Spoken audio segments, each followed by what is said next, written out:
definitely had a bad day today, suffering a lot of anxiety, suffering, find it tough to get out the house this morning, I guess. I was very reluctant to kind of wanting to leave and didn't want to be on my own.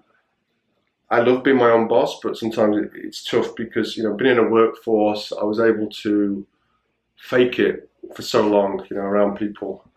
Certainly when I've had my own company over the years and work, in other places with lots of people, it's always a great way to kind of disguise. And, I've always liked to be busy. I think one of the reasons why I've been so long in hiding all this is I've always kept busy. Anytime I have to sit down or slow down, it hits me like a steam train of it gets real. So I've always tried to be moving and tried to be active, and one day it's just going to catch up with you. One day it's just going to, and it has, it's caught with me big this year, and I have changed a lot of my processes, and I am not going to lie to you, every day is hard. Every day is, I wish I could say it gets easier, because there's days there where I kind of go back to square one, but I am on the right medication now. I know I'm going to see my psychiatrist, my psychologist. I know I've got loved ones I can talk to about it. I know this vlog, starting this, is a big, courageous thing that I'm doing, and I'm exposing myself, but I'm also able to share some of this with you.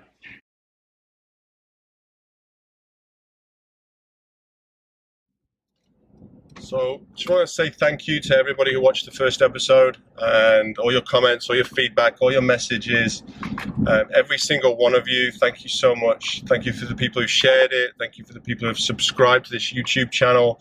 And just genuinely, I'm just overwhelmed how special everybody is out there, and that, it's nice and refreshing that there are still kind people out there. One of my main objectives of starting this vlog was really to create the awareness and seek and have something there for people maybe too embarrassed or don't know what it is, or it's just really what I was looking for, over the last few years. And really just to, if I'm thinking long term ahead, I really want to make mental health something that's approachable. I want to make sure that there's enough help out there, if and when people start to come and need it. And my concern right now is, people are probably not getting the mental health attention that they need. I think it's misdiagnosed a lot. I think people are uneducated about it. And I also have very strong concerns about those people who can't afford mental health or can't afford, certainly in America where there is no NHS. So it's really about, creating awareness, but also making sure that everyone has the opportunity to good mental health. And I really do believe that everyone has a right to happiness and to good mental health.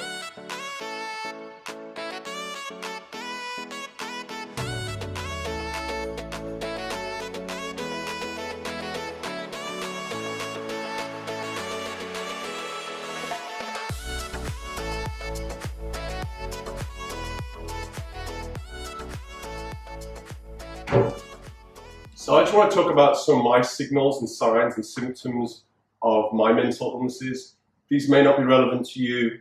They might be relevant to a family member or a friend. So number one for me is sleep deprivation and my lack of appetite. So sleeping, appetite.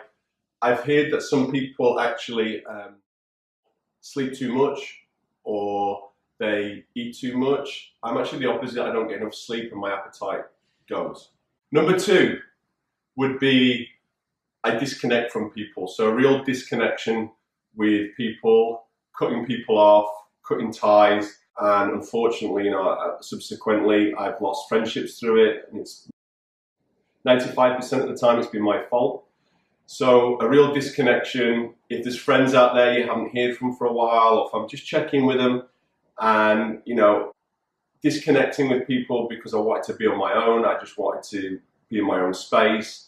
I didn't text people back, I didn't call people back, I didn't make the effort. And only really now, after all these years, I'm trying to reconnect with these people that I lost touch with. So number three would be functioning. How I function is just not the same. I know when I'm having a good day like today, I can function so much better. There's been days when I've been trying to do this video over the last few days and my functioning is just not there.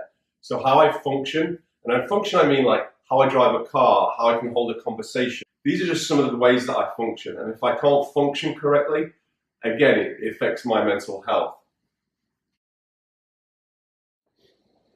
Number 4, the sensitivity to light and sound. I don't know if anyone else has experienced this, but I become so agitated by sound and light. It becomes unbearable and so irritating. And that's a really good indication too. Number 5, not uncommon, and the more people I've spoken to about this, the more I've heard more about this, would be substance abuse. For me, it was always, I couldn't stop drinking and abusing my body. And I really abused my body for so long. And we're talking 20 years or so. So right now, this abuse was really, really a killer for me. And it numbs you for a small time, but after a while, it's all going to catch up with you.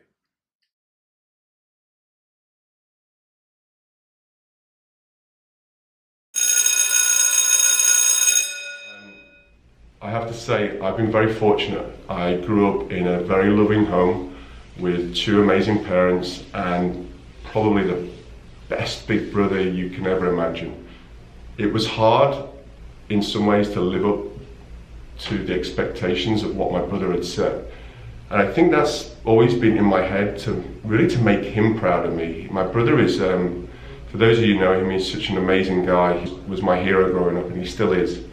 And I think, being in his shadow as a kid, it was great, but it's always very hard to live up to your older sibling. As I was growing up, mental health just those words didn't even exist. But if I'd said some of the things that I thought was going in my head at that time, I don't think people would have believed me. I think people would have probably thought it was a lie.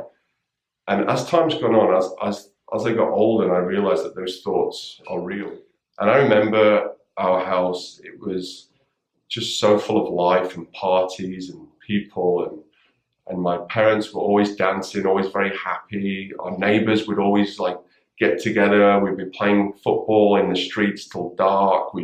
It was just such an amazing place to live. And then when I was about 8, 9 years old, we moved. We left that house and we moved to a place that, like a lot of people do, and kids all over the world are constantly moving with their parents' jobs. Throughout school, I just remember school being kind of a hard place. There was a lot of bullying going on in our school, more, I would say, verbal than physical. I was always kind of a big figure at school. I was more focused on my sports than anything. During the classrooms at school, I was classed as a little bit disruptive. I would walk around, I would sometimes fall asleep in class. I didn't particularly like being in the classrooms. I felt when people talked too much, it would send me sleepy. And I just couldn't keep focused. Didn't do so well at college. I wasn't particularly there in my head. This is when things started to really change in me when I was about 17, 18. I just remember at that point thinking, I don't want to be here anymore. I was just so depressed. My dad was working away, my brother had left university. So I decided to move to France. And I got a summer job, and from the age of 17 until about 25, I lived in 9 places. And during these years, I was really kind of just blowing myself out. I had these bad thoughts in my head. I would get depressed. I was getting these anxious feelings, and I couldn't really describe what it was. It was like a feeling like you're so overwhelmed. My body was tensing up. I felt like I had so much to do. My head was just constantly moving thousands and thousands of paces per minute. Now imagine if you're driving on a freeway and it's raining like hell and your windscreen wipers suddenly stop working. That's the kind of feeling I have. And so that's for me is my early years. This is when I would say in my 20s, it started to show. My depression really started to come out. I started to get really bad thoughts. I was starting to have regular panic attacks. I really do believe that everyone has a right to happiness and to good mental health. So trying to keep that awareness going. So please keep tuning in. Please keep sharing it. Please keep commenting. And just so much love to every single one of you out there. And keep strong and keep fighting the fight. And you know, remember you're not alone. There is a lot of people here who understand how you feel and really want to help. So please go and get professional help. Please keep sharing. Thank you.